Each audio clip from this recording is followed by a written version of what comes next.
welcome to another edition of After the Whistle. We are in the studio. I told you I would be back in here. About time.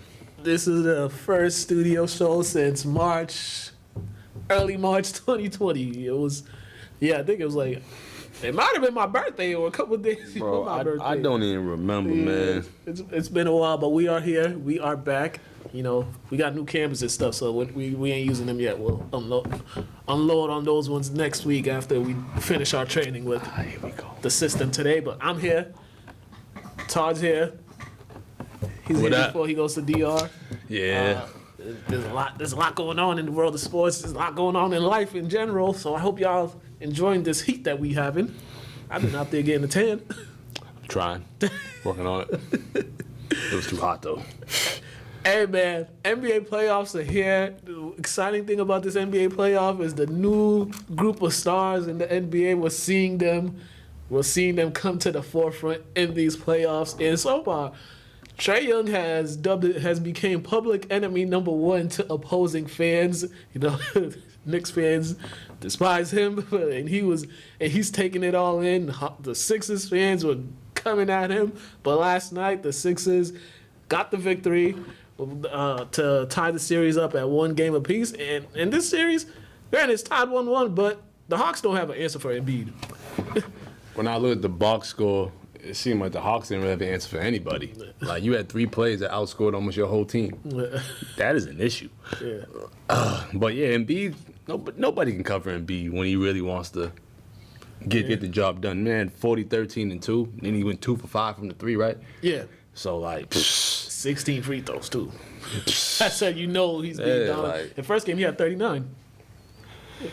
Hey, once again, he is taking on the challenge that Shaq gave him, and he's showing the league that he actually is probably the most dominant big man right now. He ain't gonna be ever because Shaq's is Shaq.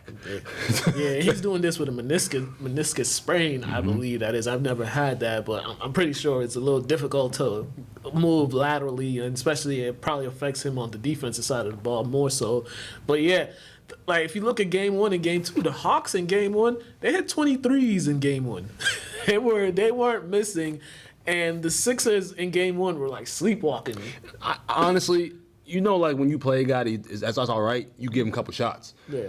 Sixers didn't believe in the Hawks yet. And now they showed him. It's like, all right, cool, now we got to put our foot on your neck. Yeah. Because the second game, for one, if you can't score, at least value the ball.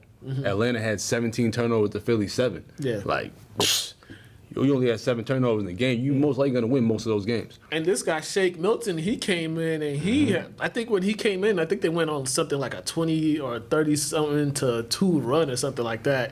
And he got going and he couldn't miss. And you got to give them also credit for the defense they played on Trae Young because once again, they got long, athletic players that can guard Trae Young. He's not that. Like, Trae Young is small. And this guy, Tybalt, he's been a defensive prowess. I think he's going to be first-team all-defense this year. And he helped make it difficult for Trae Young. I mean, the only problem with having your best player as your point guard who's not that tall is that once you take him out the game, everything gets screwed up. Everybody's, like, running around chicken with their head cut off because your leader is Trae Young. So you got to find a second leader out there because – I thought it was Collins, right? No, Jonathan. I thought it was Collins, but I don't even know who the next guy in line is. And I honestly, I think the Hawks is happy they made it. You know what I mean? And they're playing well.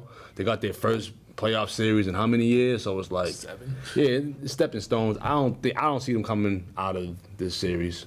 Yeah, I don't either, but I know they're gonna make this very, very, very interesting because one thing about the Hawks is they got dogs and they got shooters. That team, it's like they're a well-rounded team. They got like little things here that could be exposed, but as far as offensively, they got guys that aren't scared to shoot that ball. But defensively, if you let Philly shoot 53% and 47% from 3, you're gonna lose again.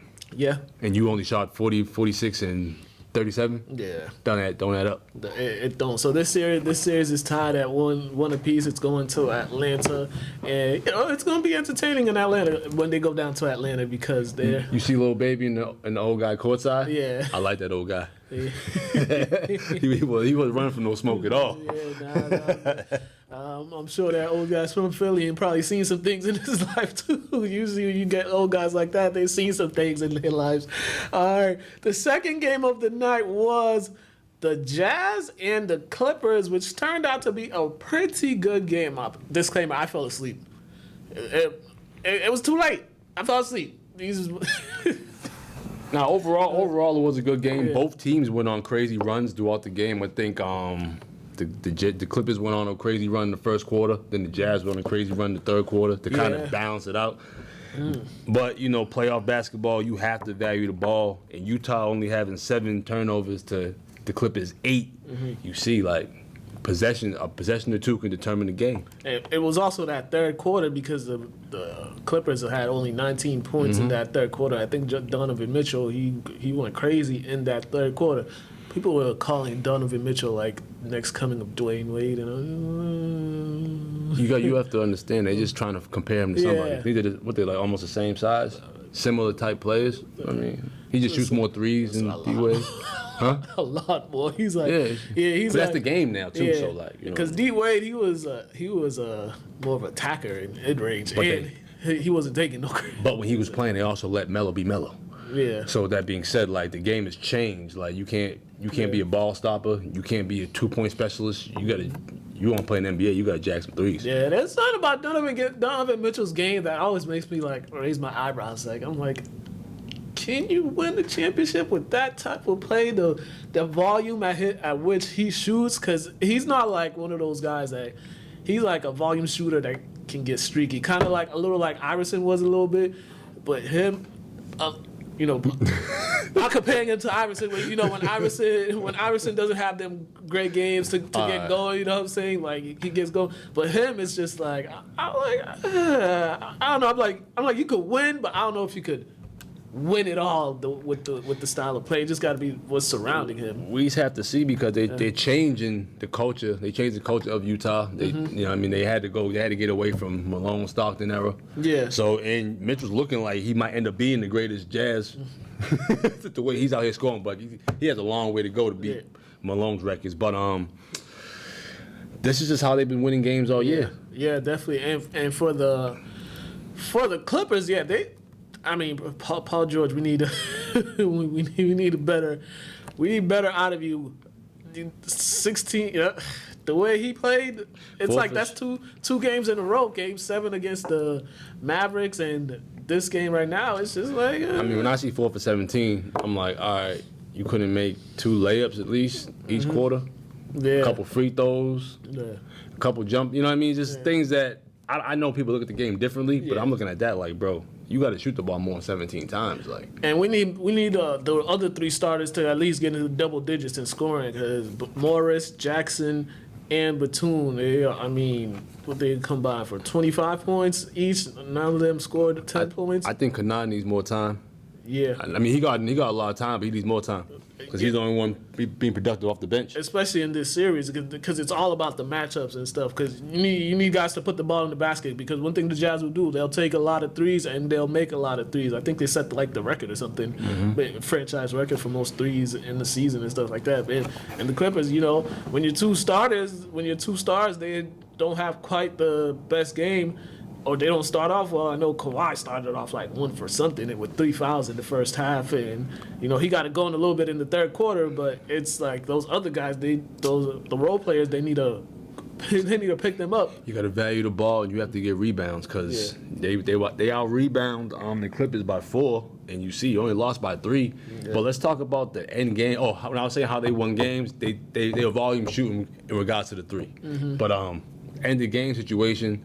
It was a great game until the last play of the game, because that looked like 10 guys at the Y just trying to figure out who's going to hit game for 3. But it's like there was no play drawn up. I don't know what Doc was thinking. Maybe he thought that they can just figure it out on their own, but it's the playoffs, brother.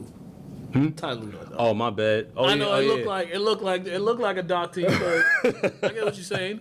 I get what you're saying.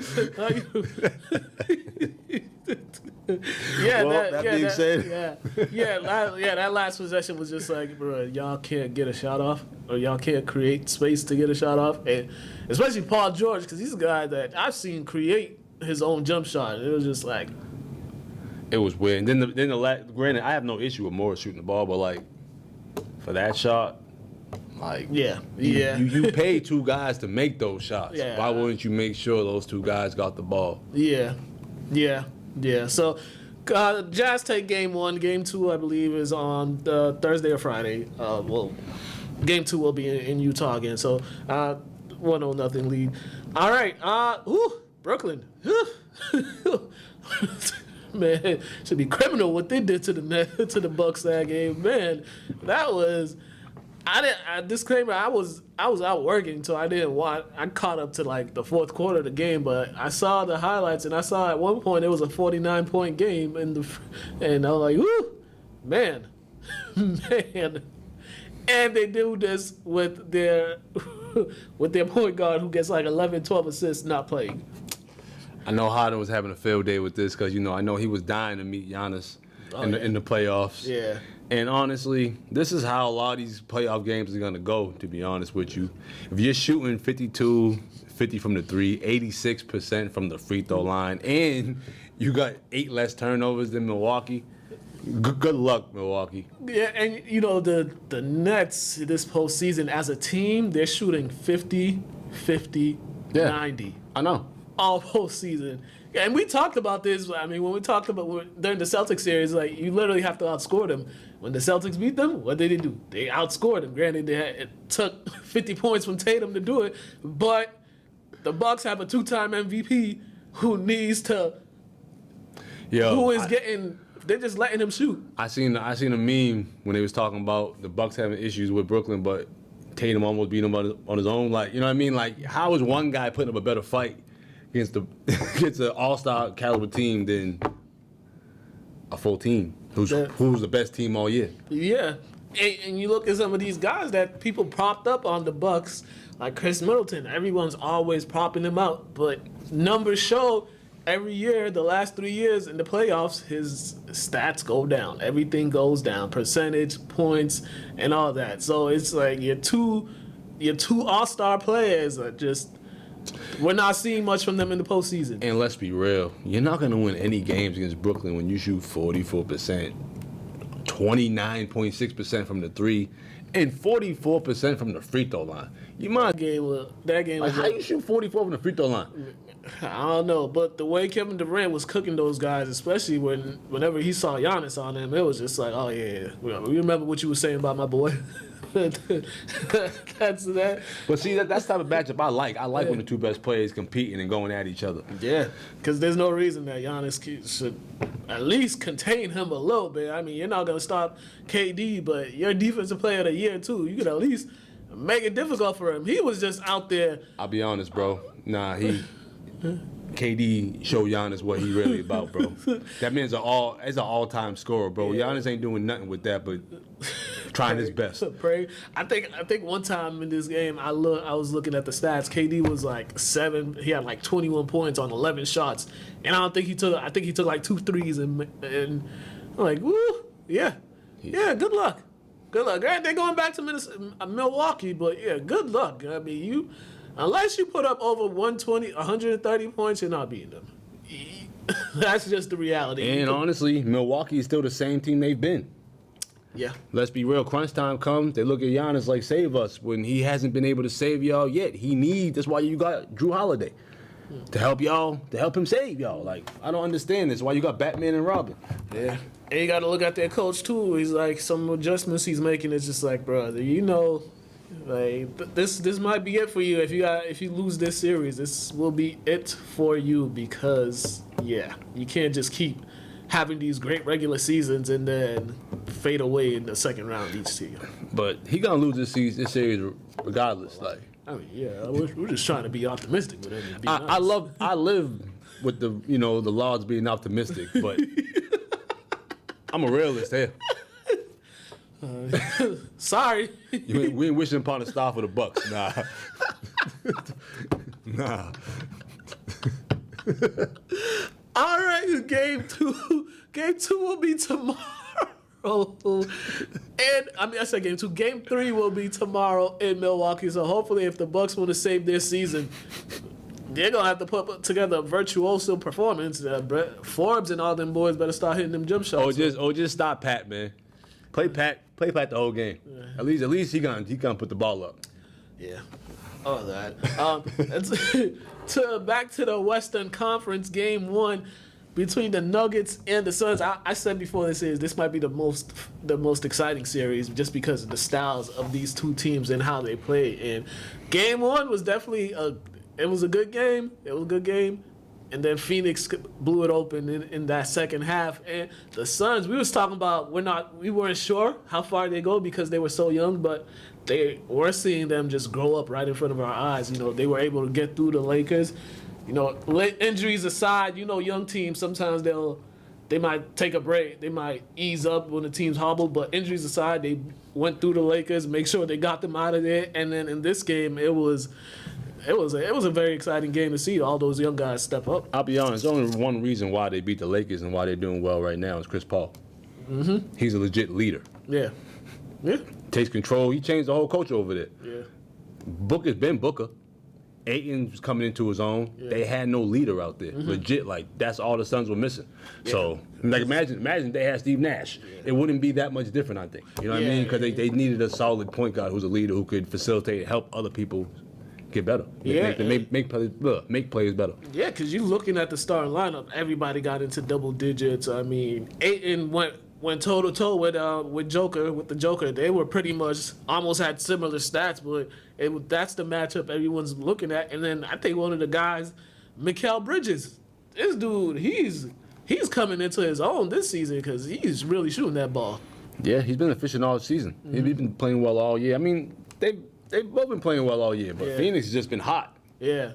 And then the Nuggets, you could tell there was points in this game where they could have used Murray because Murray at some points he would have been able to try to slow down that run, and because when Jokic is getting double teamed and stuff like that, some of these guys aren't making shots like that. But I mean, it's one of those series. It's going to be pretty high scoring, high pace. The Nuggets started off slow, and Michael Porter Jr. and them kind of picked it up towards the later end of the series. So it could be the same thing because we were saying that without no Murray, Michael Porter Jr. has to come into his own, and Aaron Gordon has to be productive. I hope Austin Rivers got to give him more because you can't have your lowest point and your lowest scorer and your starting 5 have 14 and Austin only got 7. You know what I mean? It got to balance out. Yeah, and even though he's just coming back to the league right now. But, Yeah. And also one thing about Aaron Gordon, he was defensively, he's actually 6'9". He put him on Booker. He ain't make. Devin Booker wasn't getting none of them easy looks that he usually gets, or he wasn't creating them easy shots that he usually creates for himself. Because it's kind of hard to do that with a guy 6'9" that's actually willing to lock you up. And he's probably the most athletic guy in the NBA. Yeah. So that's just tough. That's just. Yeah, definitely. Yeah, that's why. Yeah, this is why this series is gonna be so interesting because home court is definitely gonna be an advantage. Because one thing, watching this game, it was the crowd. When you saw the crowd and stuff, it was everybody all into it. They were showing the shots of the crowds and all the kids in there. I'm man, that's playoff basketball right there. Think about it. They just had a full year with the bubble, so I'm sure.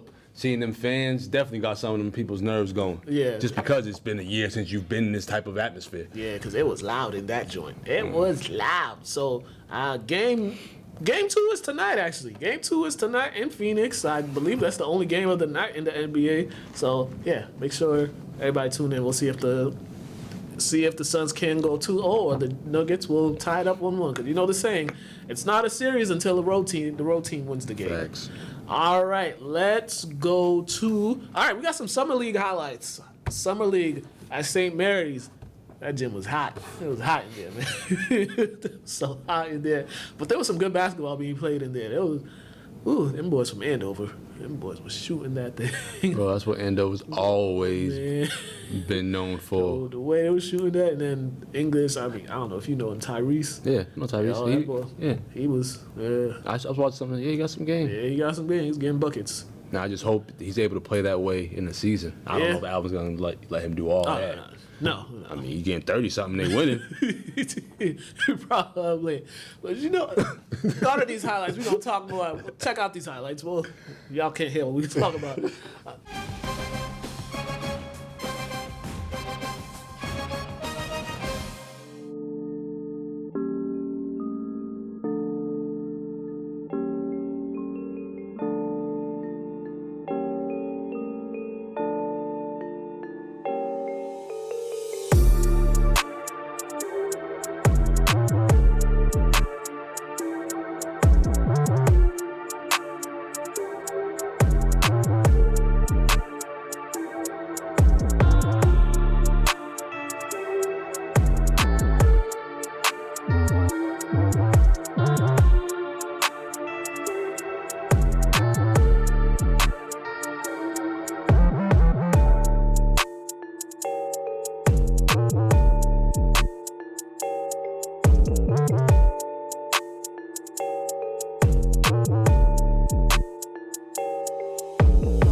And we are back. Okay, there was some NFL news that happened.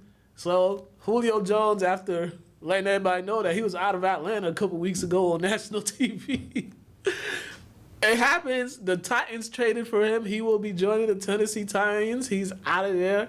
And now the Titans, they have some arsenal on their offense. Granted, they can't stop anybody, but with this guy, they're bound to be outscoring teams. And I'm like, well, he wanted out of there. He got up out of there. I'm surprised that not more teams were trying to get him, but Yeah, I'm happy for him. But I don't care, man. He should have came to the Pats, bro. What are you doing? Tennessee, man? Like, Ryan Tannehill.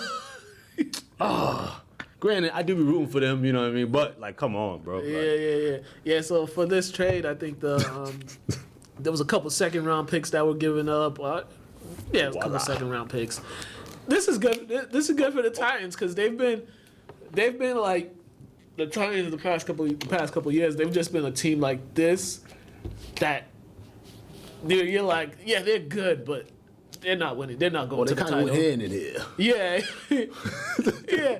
So everybody just looked at it like they're a good team, but they're not going to the Super Bowl. I mean, because they relied on a running back, and they really had nobody to pass. So I get why you guys made the trade. Yeah. I'm just not happy about it. Clearly, we could tell. I wanted Cam to get some help, man. Jesus.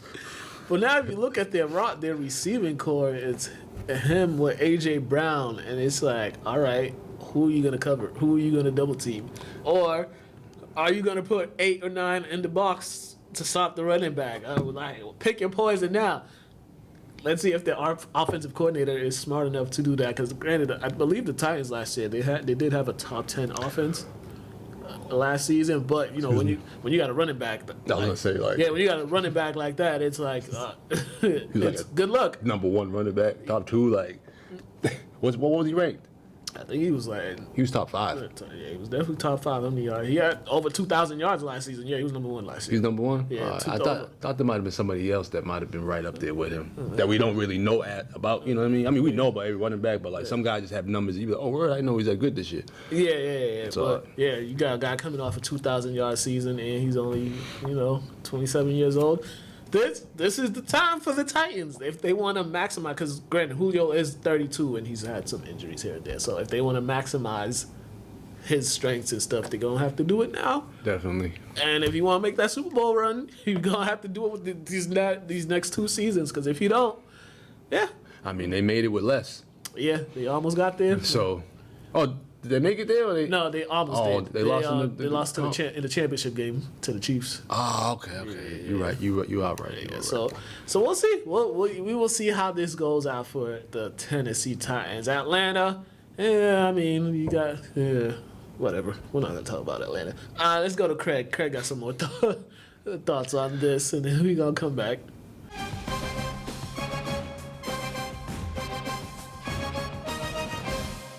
What up, everybody, and welcome to No Huddle here on After the Whistle. It's your boy Craig, and I have to do this rough and rugged from the car because I forgot to do it at home yesterday. So here we go. We're going to talk about this Julio Jones trade. Atlanta gets a second-round pick next year and a fourth-round pick or a sixth-round pick the following year, and Tennessee Titans get Julio Jones. Now, how is that looking? Does it make Tennessee Super Bowl contenders? Does it make their offense the most dangerous offense in the NFL?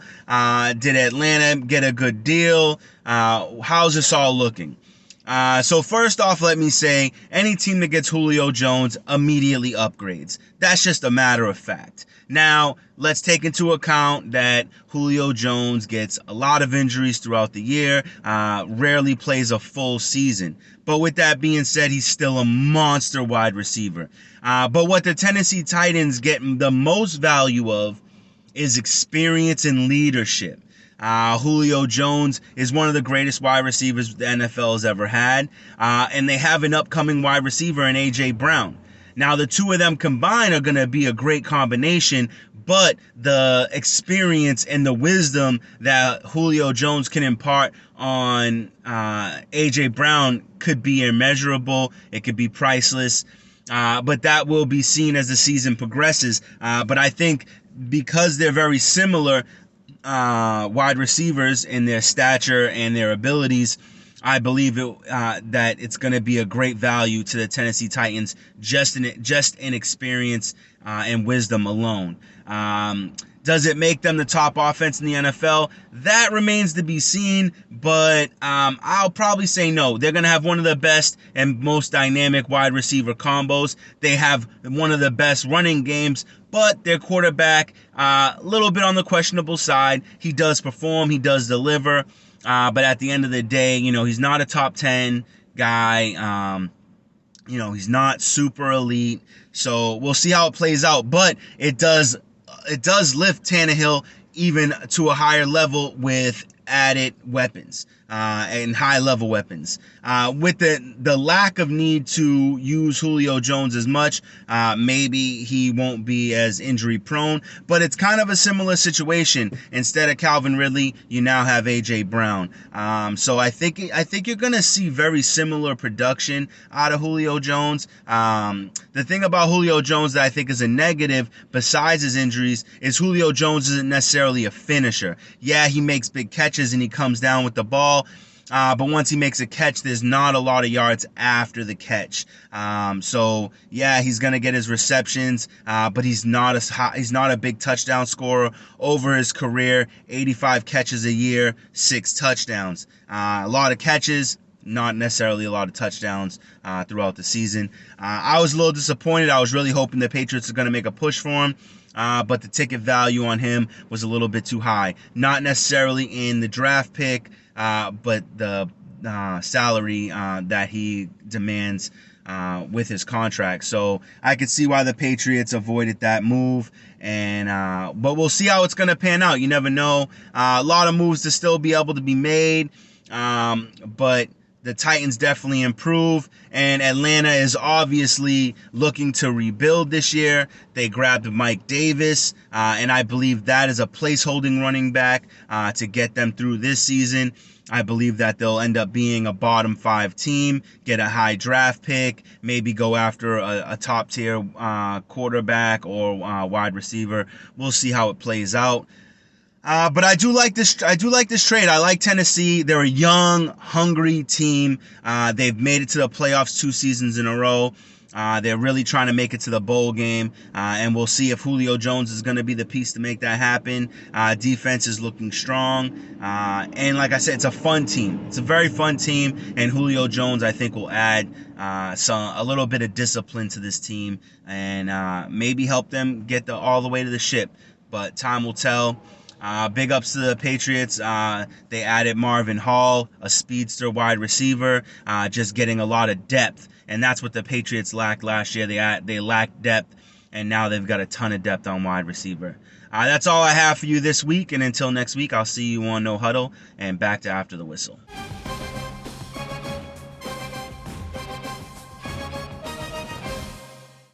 All right, and we are back. We got some more stuff for you. All right, high school basketball highlights. We go back to 1999, Lynn Classical versus Salem. That Lynn-Salem rivalry is always interesting because there's always some interesting games, some fun games, and always exciting. It's always interesting when Lynn and Salem gets together because there's a little feud there, but it's all in friendly competition. So check these highlights out.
All right, and we are back. All right, North Shore Navigators postgame. They won their first game of the season off a sacrifice fly in the bottom of the ninth inning, which was pretty hilarious. But it was fun. It was fun. That whole game was fun with the fans in the crowd. Okay. And they had the kids on the field doing the bowling with the tire. Oh, word? With the players, but the players with the pins. Okay. So they had fan activities and stuff like that. It was good. So Navigators post game from last week. They played on Monday. I don't know the score. Hey, you need some fan interaction in those type of events, especially for the kids, man.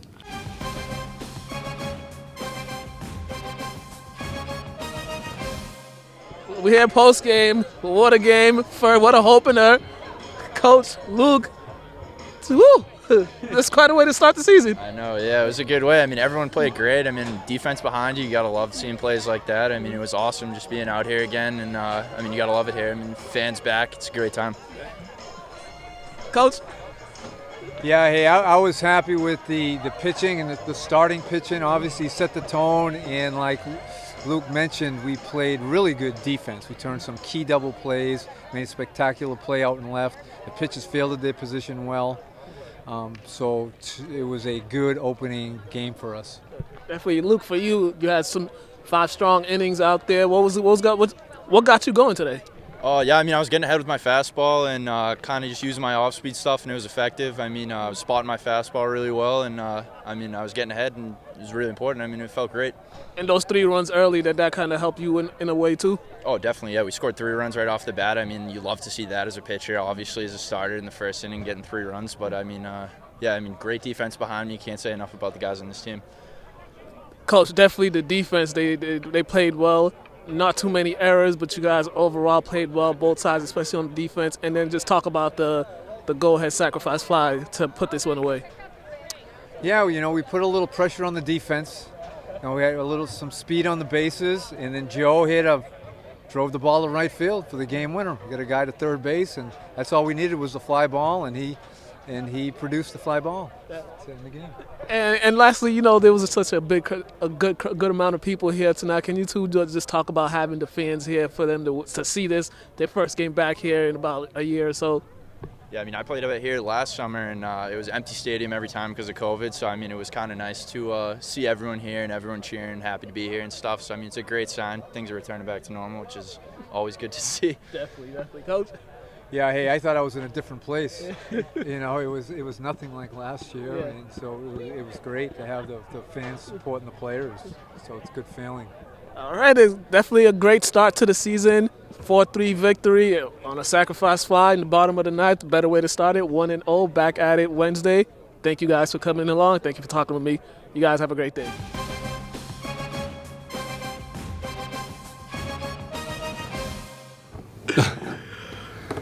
And we are back. Yeah, the Navigators are actually back on the field tonight. I believe the game is at 6 p.m. Like, if you want to check out some baseball, go check out a Navigators game.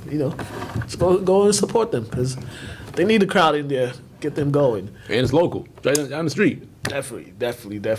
All right, +1 interview. I talked about the Celtics. Yeah. Who you talk to? Matt, Celtics reporter Matt Langone. Okay. Yeah, Celtics. We gonna come back.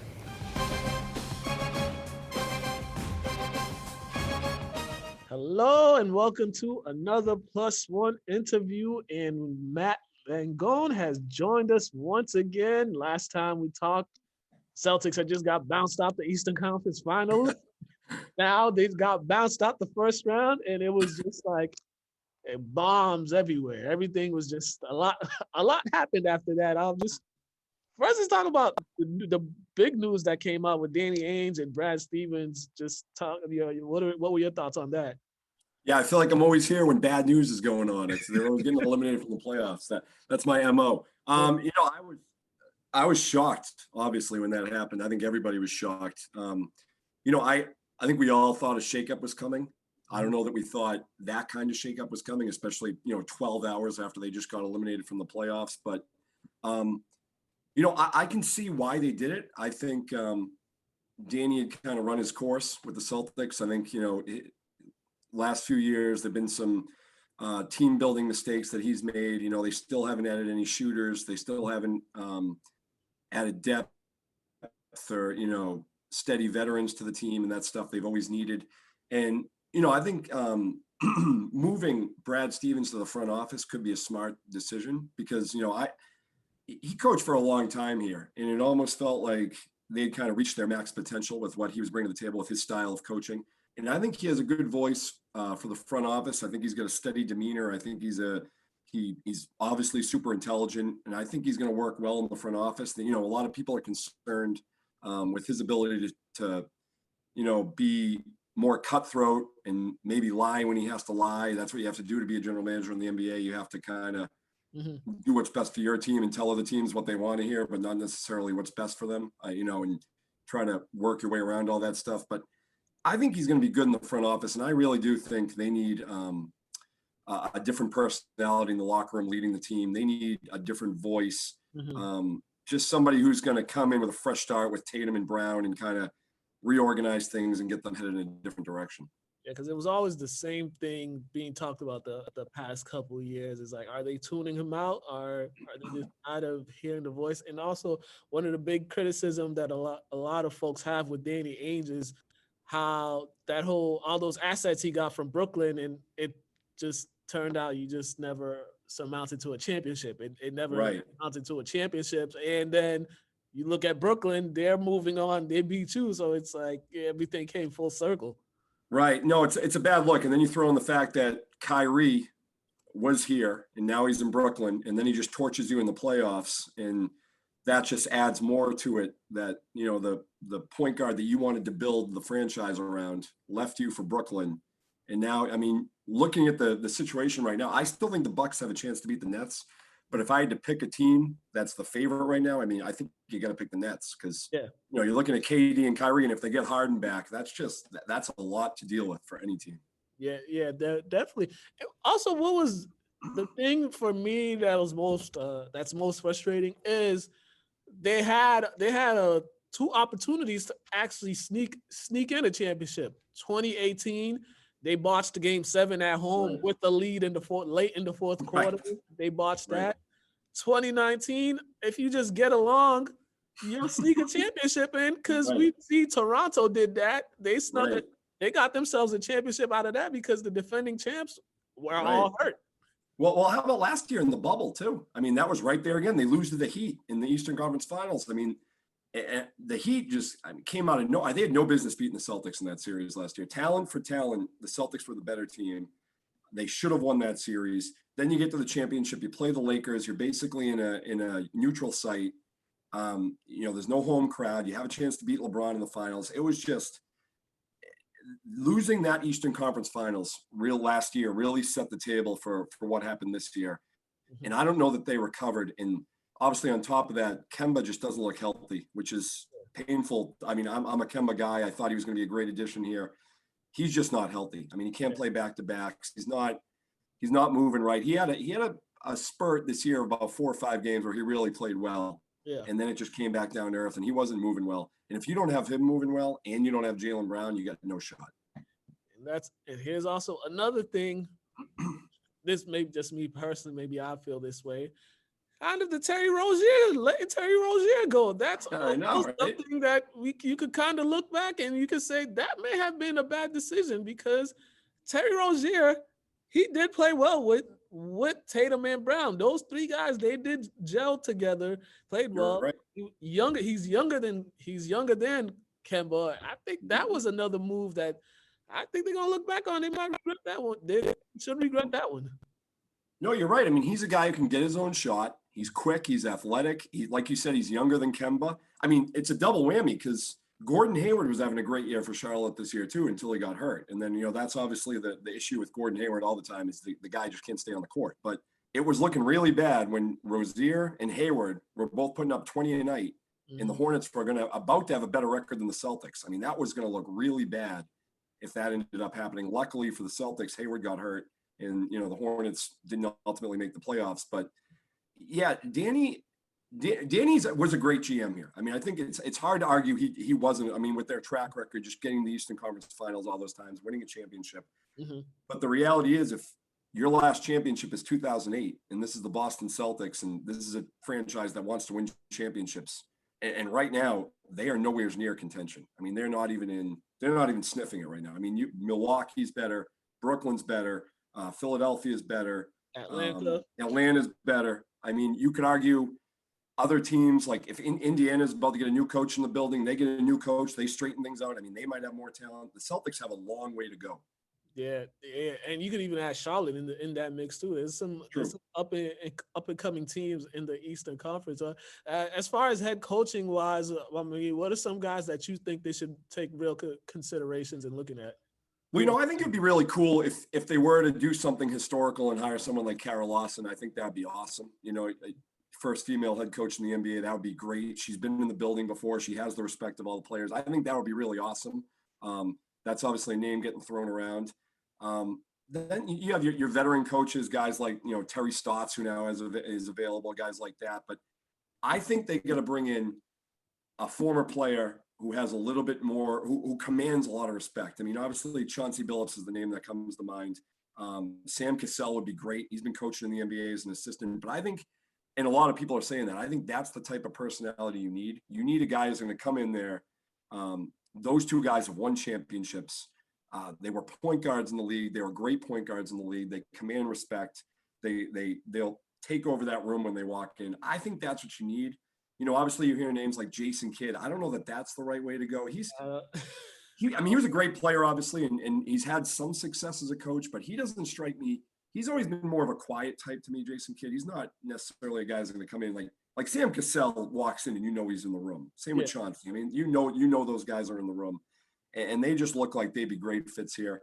And like I said, if it was Kara Lawson, that'd be great just for the story. She deserves the job. She deserves to be in contention for a job like this. Same with Becky Hammond. I mean, they've proven themselves. So that would be great. I mean, this could go in so many different directions. It's going to be interesting. And I think right now we're all just kind of throwing names out there and just seeing what sticks. But I mean, we don't know what Brad Stevens wants. It's awkward that he's going to be the guy selecting the new coach. Yeah. So he's going to be looking back at his last, 6, 7 years, 8 years with the team and be like, okay, what did I do wrong? And what do we need that I didn't bring to the table? And that's what he's going to be looking for in a coach, which is going to be interesting to see how that goes. Yeah, definitely. And then for personnel wise, what do you think some roster moves? I know we've exchanged on Twitter, like they need shooters. They need shooters. Oh, yeah. They need a lot of shooters. That's the one that always comes to mind. I mean, they don't have knockdown shooters. And you look around the playoffs, the Bucks have shooters. The Sixers got Seth Curry and Danny Green. They got guys who can spread the floor and get out there and make open shots. Every team's got shooters except for the Celtics. I mean, they never seem that was one of Danny's, I think, biggest faults as a GM. He just never found that knockdown shooter in the modern NBA. When you got wings like Jason Tatum and Jaylen Brown attracting so much attention, you need guys that they can kick it to on the perimeter who can knock down shots. So that's my number one thing. And there's guys out there. There's, guys like, Duncan Robinson's going to be a free agent. I had Reggie Bullock's going to be free agent. There's a lot of guys who you might be able to afford who are going to be free agent shooters. And 6'6" wings who can shoot. And Danny Green's going to be a free agent. So that's one need. And then the other thing is just get more veterans in the locker room. Just get some leadership in that locker room. It's a lot to add. I mean, Jason Tatum is, I think, more of a quiet leader. He's not a guy that's going to go in there and, throw a chair or get in anyone's face. He's just a quiet leader, and he goes about his business. Jalen's a leader in his own way. I mean, he's obviously super intelligent guy, just and leads by his words and takes a lead on a lot of important topics outside of basketball, which I think you need to have in that locker room. But they need some vets to come in there and just kind of steady everything out. And when the tough gets going in the playoffs and towards the end of the season, they need guys that can just kind of straighten everything out. They were just too young this year. Too young, not enough shooting. Definitely. All right. And lastly, before we get out of here, just two things. Your thoughts on this Red Sox team and the Bruins series. They're down 3-2 against the Islanders. Just your thoughts on that. Man, it's not looking good for the Bruins. I know there's a hot topic today about who's going to start in net, and I saw they're going to go with Tuukka Rask tonight. He's notorious for being inconsistent in the playoffs and letting in some easy goals. So obviously in hockey, anything can happen. I mean, you got to, if he gets hot, then that changes everything. So, you got to win 2. Islanders only got to win 1. So obviously you got to give the advantage to the Islanders there. The Red Sox, man, I'm shocked at what they've been able to do so far. I'm even more shocked that the Rays are in first place. I don't know how the Rays do this every single year. Every year they do it. I don't know how. I don't know how with that, salary cap that they use. I mean, they don't pay anybody and they're still there every year. But, the Sox, I think, can hit. I don't know that their pitching is going to be there for the long run. I don't know that all these pitchers that they're throwing out there are going to hold up. Eduardo Rodriguez has been shaky and guys like Garrett Richards. I don't know that you can rely on those guys going deep into the summer, but they can hit. I mean, Bogarts, Devers, Martinez, that's pretty good lineup. You got those 3 guys in the lineup, and Verdugo. That's a good hitting team. And, I just hope they're relevant because we're going to need something over the summer. I hope they're still in it and they're still contending because we're going to need something to pay attention to. Yeah, definitely. This is definitely a fun team to watch, though. They're a very fun team to watch. Way more fun than I thought they'd be. Yeah, definitely. All right, Matt, please let them know where they can find your stuff, stories, articles, social medias, all that. Sure thing. You can read me on lowellsun.com, and I'm on Twitter at Matt Langone. All right. Always a pleasure to have Matt Langone on. I don't know if I have these Beverly High highlights that you're in, but if you do, get them out there. I'm sure everyone needs a laugh. What year you graduate? 2000. I might. I got some 1999. I got a 1999 game against Lynn Classical. Oof. I'm sure Classical won that game. It was at Classical. I'll send you the link. I just put that up on YouTube. So I'll send you. All right, awesome. Sounds good. All right, Matt. Thank you once again. Have a good All right, thanks a lot. Yep, you guys have been watching the Plus One. Have a good one.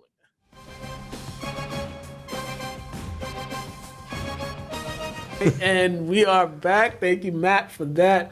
Oh, snap. They got a Loki series coming up on Disney Plus. Yeah, where you been at? I've been out the loop.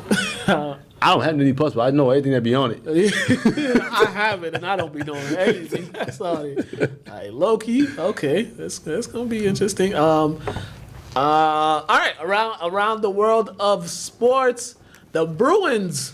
They're in a must-win tonight. They lost the other day 5-4. They are down 3-2 to the Islanders. They are in New York tonight to try to force a Game 7 back in Boston. I thought the refs were gonna man, them you know how Bruins fans are. I'm surprised those refs made it out that building alive, because some of the They went the back way. yeah, because some of the stuff they do. But hopefully the Bruins can get that win tonight and force a Game 7, because as I said, we need it's been 10 years since they won one, so we need them to win one for us. All right, the Red Sox. So the Red Sox, their 5-game winning streak ended last night against the Astros 7-1. But on a positive note, over the weekend they swept the New York Yankees. Their 3-game weekend series, they beat the Yankees all 3 games, got them up out of here. And I'm just saying that just to say Yankees suck. That's the only reason I'm bringing that up, because we always gotta let them know that the Yankees suck. So. I mean, you know me, I'm a Red Sox guy. My last name Burton. Like, I only wear hats with the B's on it.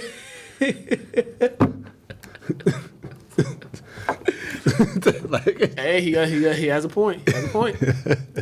NFL mandatory. The NFL's team started their mandatory mini camps, little mini camps this week.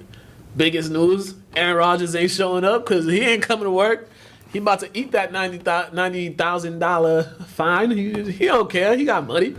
I was gonna ask you like who was making headlines. You just told me. Yeah. That's the big news right now. Aaron Rodgers. Yo, Aaron Rodgers, he been kind of doing his own little thing. I seen him on social media. He was playing a little guitar at a little a reception or something. Like, so he's the man right now. He out there living his life, and I think you know that golf thing that Brady and Manning did with I think it was like Tiger and Phil Mickelson that team up. They're doing one coming up. It's Mickelson and Brady and Rodgers and someone else. It's gonna be. I think it might be this weekend. I think He's still planning on playing, right? Oh, yeah, just not for the Packers. All right, but I didn't want him to be hanging out and then be doing more stuff. Be like, you know what? I'm just gonna retire. No, he ain't play. He's just not playing for the Packers. I respect that. It's too cold to be playing with. Man, like, let that man go. Yeah, he did his job, and y'all disrespected him. Yeah, let him go. You know these teams are quick to cut players when they no longer have use for them. So, hey. If I want to leave, I want to leave. Also, some other sad news. Jim Fossil, former Giants coach, he passed away the other day at age 71. Sorry to hear that. He led the Giants to the Super Bowl. They lost to the Ravens, but he still led them to the Super Bowl. NBA. To no surprise, Nikola Jokic, who was named the MVP, to nobody's surprise. First center since Shaq to win the MVP. I think 4th center all time to win it, which is kind of interesting, but I mean, Joel's time's coming up. He got more than enough time. Yeah, His time is coming. Yeah, granted, if he had stayed healthy this year, and didn't miss all those games. If he'd have stayed healthy the past couple years, I think he would have been able to squeeze one out maybe, because it's the stuff that he does. But now that people are challenging him and he's showing that he could be dominant big, I think next season he's coming with revenge, especially now that he didn't get the MVP. Yeah, and the only thing that's surprising is he wasn't unanimous. Jokic wasn't unanimous because he got 95 first place votes. The next highest was 5. I think it was Steph Curry. And then like 3 other people had like 1. Yo, just cause you Derrick Rose had got an MVP vote. Yo, see, this is when I gotta ask about the credentials for the people who are voting here. Yeah. You can like Steph, you can like D Rose, but let's be logical here. Yeah. Let's be logical here. They weren't the best 3 plays this year. Like, and this dude played every game this season too, so it's like, this guy. Now, granted, Steph was a scoring champ this year, but that's great and all, but yeah, so I don't think he was top 3 player this year. Personally, I don't think so. 26, 56 from the field, 38 from 3, and 86 from the free throw line. Double 8 assists. Like, And that's Jokic. Yeah, shooting 38 from the three as a big. 38. And there was at one point he was shooting 40% during the season. So, Some of y'all guys need to get in the gym. Yeah, so congratulations to Jokic on winning that. Also, Tom Thibodeau was named Coach of the Year. I was like, okay, I thought Monty Williams should have got it, but whatever. Monty Williams definitely should have got it. They trying to just give the Knicks something. That's all they're trying to do. That's all they're trying. And shout out to Tom Thibodeau. You know, he a local product, San Jose State guy. So we don't knock it, but come on, man. Yeah. Like, give respect where respect's due. Yeah, that was. And it is like the second coach of the year. I think so. Yeah, I think you got one with the Bulls. But he lost in the first round. This year, I'm saying. But you know what I mean? It's come on, bro. Like, Phoenix should have it. They still in the playoffs, too. Yeah. And I honestly thought it was going to be Monty Williams. I thought. I mean, it's common sense. Suns ain't been good for a minute. And they're actually good. The Knicks were okay this year, and all of a sudden they get Coach of the Year because they made the playoffs.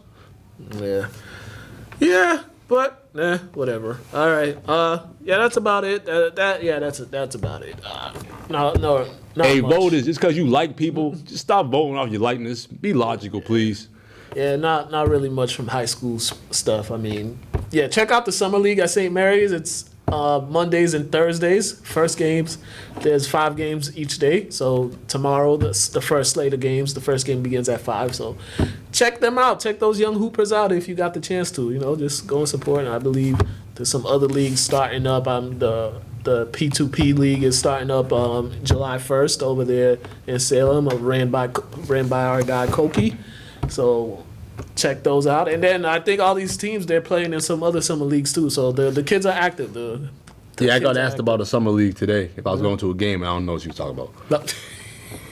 So I got to find out. And on that note, let's go to the top 10 NBA plays.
All right, and we are back, and we just getting some more news. Quickly update: the girls' summer league at St. Mary's is tonight. I just know there's a game at 7. There's a game at 7, so there might be some games beforehand. So make sure I'll go check out the girls' summer league as well at St. Mary's, because coaches send me the information and I'll put it out in the universe. I'll put it out for the people. That's what we are here for. All right, we have come to an end. Yeah. I don't know whose birthdays are. Well, I don't have any this week, but next week, my mother's birthday is the 17th. So is my brother's. Her brother's, I think it's the 15th. My Uncle Andre, God rest his soul. And we got some cousins, too. I think my cousin Jimmy is like the I don't even, 16th or something like that. I got some. Well, today's my cousin's wife's birthday, so happy birthday to her. We got some.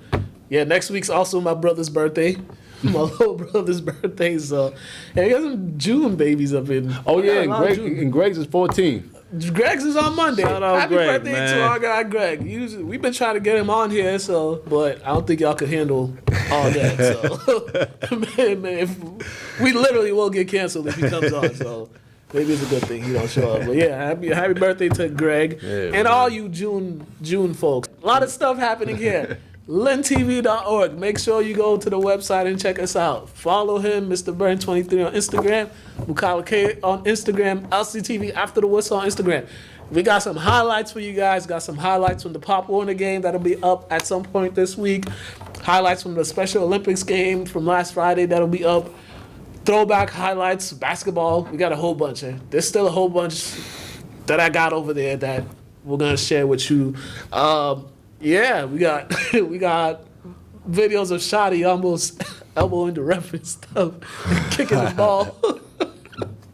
Shout out to our guy Shotty, man. Shotty, man, that's my guy. All right, man. You guys have a great weekend. Stay hydrated, stay safe, and don't get no sunburn or anything of that nature. Have a good one.